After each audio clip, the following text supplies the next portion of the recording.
volta com Justiça e Trabalho de hoje. Eu estou conversando com o procurador-chefe da Procuradoria Federal aqui no Rio Grande do Norte, Filipe Amorim. Eu encerrava o bloco anterior perguntando ao procurador qual era a prestação social concedida pelo INSS ao segurado vítima de acidente de trabalho ou o que o INSS concede também a seus dependentes. São basicamente as aposentadorias por invalidez, os auxílios doença, o auxílio acidente e a pensão por morte, no caso dos dependentes do segurado do INSS. São basicamente essas as...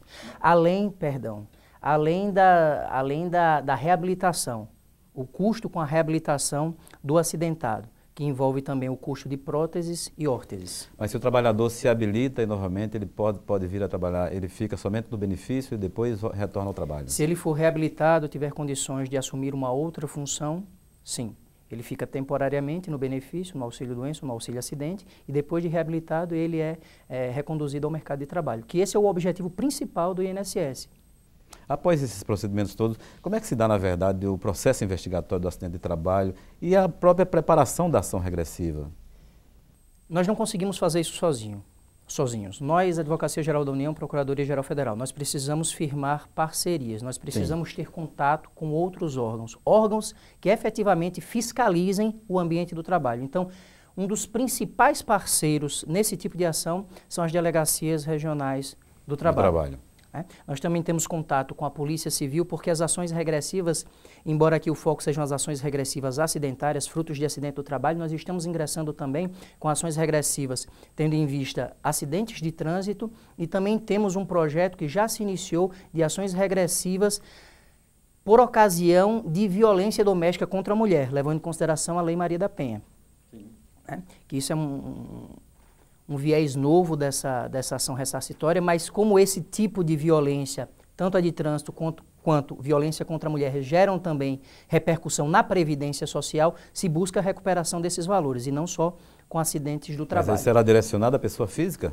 Sim, uma ação regressiva direcionada à pessoa física. Nós temos o primeiro caso... É um novo viés, então, como você falou, né? Exatamente. E aí, fazendo apenas um pequeno parêntese, uma pequena nota de rodapé, nós temos aqui no estado do Rio Grande do Norte a primeira decisão favorável, com acórdão confirmatório do Tribunal Regional Federal da 5ª Região, em favor de uma ação regressiva por nós impetrada, tendo em vista um acidente de trânsito que vitimou um trabalhador que estava dirigindo o seu veículo.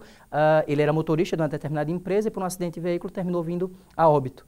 E isso gerou uma pensão para os seus dependentes e nós já temos uma sentença e um acórdão confirmatório favorável a essa ação regressiva. Mas como eu estava dizendo... Mas contra quem foi essa ação? Foi contra uma pessoa física. Sim. Contra uma pessoa física, contra o motorista do veículo. Essa é a novidade, né? Que infringiu normas de trânsito. Sim. Estava dirigindo sob efeito de álcool em alta velocidade. Muito bem. Doutor Filipe, a determinação legal também estabelece quais são, na verdade, os acidentes nos quais o INSS, lógico, por intermédio da Procuradoria Federal, tem o dever de postular essa tutela jurídica, ou seja, obter esses ressarcimentos desses gastos todos? A lei ela é bem ampla, ela diz que o INSS pode interpor ações regressivas em casos de ato ilícito que venham causar prejuízo aos cofres do INSS. Prejuízos no sentido de pagamentos de pensões e demais benefícios previdenciários. Então ela é bem ampla. A Advocacia Geral da União e a Procuradoria Geral Federal, bem como a Procuradoria Federal junto ao INSS, focaram inicialmente em 3 vertentes. Uma mais forte, que são as ações regressivas contra acidentes do trabalho, objeto dessa nossa conversa, e outras 2 que ainda estão se iniciando. As ações ressarcitórias, como eu disse, em virtude de acidentes de trânsito, e as ações ressarcitórias em virtude de violência doméstica praticada contra a mulher. Muito bem, quer dizer, são 2 novidades que o senhor nos trouxe aqui, essa do acidente de trabalho, acidente de trânsito e as praticadas contra a mulher, que posteriormente nós podemos até conversar sobre o assunto, né? Mas, doutor Filipe, o senhor falou basicamente assim, as estatísticas aqui do número de ações ajuizadas aqui no RN, né? Mas como é que estão essas estatísticas, tanto aqui no RN como no país, no último ou nos últimos anos, né? Bem, como eu disse, nós temos mais de 3.000 ações propostas, desde 2000 até hoje. Ações essas que, reputo que 80%, de 70% a 80% ainda estejam em andamento. A receptividade pelo judiciário tem sido excepcional. A tese tem sido acolhida com bastante veemência, tanto que já que estamos falando de dados estatísticos, aqui no Rio Grande do Norte, das 60 ações que nós propusemos e das quais nós já temos sentenças favoráveis, apenas 2 foram julgadas desfavoravelmente ao INSS em primeira instância, ou seja, um percentual inferior a 5% do que foi proposto. Um bom direito, uma boa tese. Um bom direito, uma boa tese. Hoje, na verdade, existem recomendações da Procuradoria-Geral Federal, né, se acaso houver, para o mercado de trabalho, ou seja, para as empresas do mercado de trabalho, com o objetivo de reduzir o número dessas ações, ou seja, das empresas terem uma boa política de saúde e segurança para que não venha, né, terminar, né, numa ação ajuizada da Justiça. Né? As ações falam por si, os objetivos da ação, desse tipo de ação, falam por si. O objetivo ressarcitório e o objetivo punitivo pedagógico, que eu já mencionei anteriormente. Não existe algo formalizado como uma mensagem da Advocacia Geral da União ou da Procuradoria-Geral Federal para as empresas, mas o que se pode depreender da política adotada pela Advocacia Geral da União com o ajuizamento dessas ações é que empresário, empresa, cuide do ambiente de trabalho, cuide da segurança e da higiene do trabalho, da saúde do seu trabalhador. Procure uma assessoria robusta, forte nesse sentido para mostrar quais são os passos e quais são os caminhos a seguir. Isso fará com que os acidentes diminuam e que esse tipo de ação alcance o seu objetivo maior, que é contribuir com a saúde e com a rigidez física e mental dos trabalhadores, dos empregados do nosso país. Quando o senhor fala em repercussão pedagógica, né, na sua avaliação, como é que o senhor vê, por exemplo, essas ações regressivas contribuem para que o mercado de trabalho possa avançar numa melhor política de segurança no trabalho? A mensagem passada é essa. Como eu disse, enquanto política pública da Advocacia Geral da União, se assim nós podemos dizer, o apoio à política pública, essa ação vem acontecendo desde 2008 para cá de uma forma mais eficiente, mais efetiva.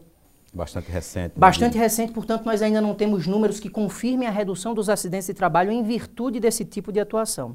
Mas, com certeza, queremos crer que é um auxílio a mais às demais políticas de prevenção a acidente do trabalho que são adotadas pelo governo federal, enfim, pelo executivo federal, estadual, em todas as suas esferas.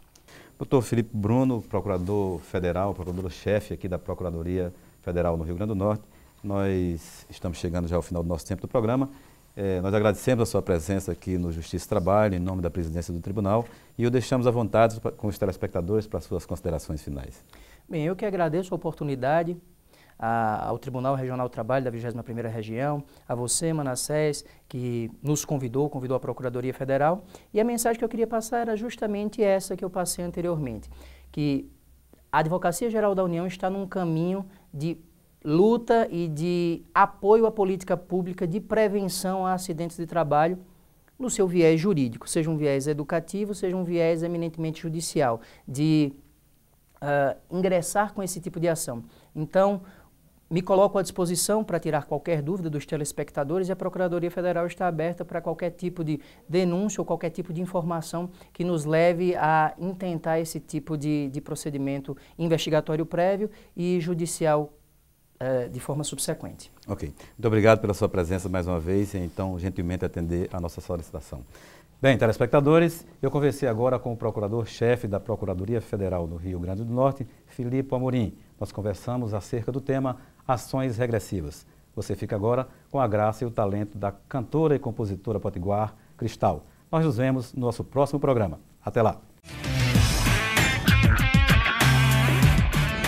Não sei fazer outra coisa, não me interesso por outra coisa, não acho graça em nada que não seja música. Ainda é difícil para a sociedade brasileira, ou para a sociedade em geral, planetária, entender que a música é um trabalho como outro qualquer. Eu trabalho muito em casa, os contatos que a gente faz pela internet, as postagens de trabalho que a gente faz, a busca por shows, por possibilidades e por encontrar pessoas e por estar com pessoas. Trabalhei em padaria, vendi fruta, fiz muitas outras coisas. Tudo sempre num espaço muito pequeno de tempo, porque a música sempre foi uma coisa, mesmo que não formalizada, minha profissão, sempre me chamava, assim, sempre me solicitava. E óbvio, eu estava sempre à disposição da música, mais do que para qualquer outra coisa. Eu sou Cristal, potiguar, e sou uma trabalhadora da música, com muito orgulho. Vejo que não tenho tempo para pra ser uma estrela. É tanto que fazer, minha nega, que só tu vendo pra crer. Ainda tem gente que pensa que vida de cantor é brisa fresca. Troca de vida comigo em 2 tempos, tu vai me dizer que eu sou muito artista e não seja não pra você ver. Mato meu leão todo dia pra não ver o meu canto calado morrer. A base do que é bom, feito amigo, alegria, de outro modo é amargo. O que era pra ser delícia, o glamour tá na lida. E não me custa nada, só me custa a vida. Vejo que não tenho tempo pra ser uma estrela. É tanto que fazer, minha nega, que só tu vendo pra crer. Ainda tem gente que pensa que vida de cantor é brisa fresca. Troca de vida comigo em 2 tempos, tu vai me dizer que eu sou muito artista e não seja não pra você ver. Mato meu leão todo dia pra não ver o meu canto calado morrer. A base do que é bom, feito amigo, alegria, de outro modo é amargo. O que era pra ser delícia, meu glamour tá na lida. E não me custa nada, só me custa a vida.